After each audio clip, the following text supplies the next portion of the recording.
भगवान शिव जे संहारक पण आहे आणि सृष्टीचा आधार पण. त्यांना देवाधिदेव महादेव म्हटले जाते. त्यांची आराधना स्वयं विष्णू आणि ब्रह्मा करतात. ते अनादी आहेत, अनंत आहेत, स्वयंभू आहेत. पण तुम्ही कधी विचार केला आहे का की भगवान शिवचा जन्म कधी झाला? त्यांचे आईवडील कोण होते? जे स्वयंभू आहेत त्यांचे रहस्य काय आहे?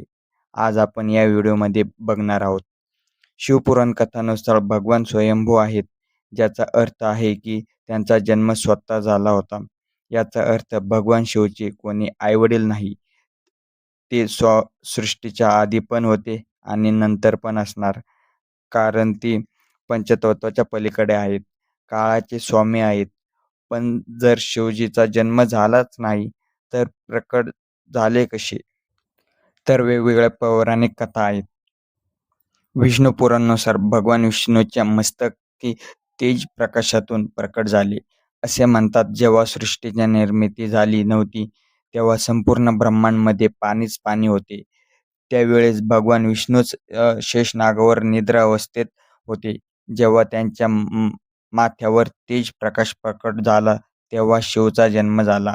याच प्रकारे ब्रह्मांड विष्णूच्या नाभीतून कमळ प्रकट झाले आणि ब्रह्माचा जन्म झाला. पण शिवपुराणात या कथेचे दुसरे रूप आपल्याला पाहायला मिळते. या कथेत असे वर्णन केले आहे की भगवान शिव आपले गुडघे चोळत असताना निघालेल्या मळातून भगवान विष्णूचा जन्म झाला. कथेचा विचार केला तर दोन्ही कथा एकमेकांपासून वेगवेगळ्या आहेत.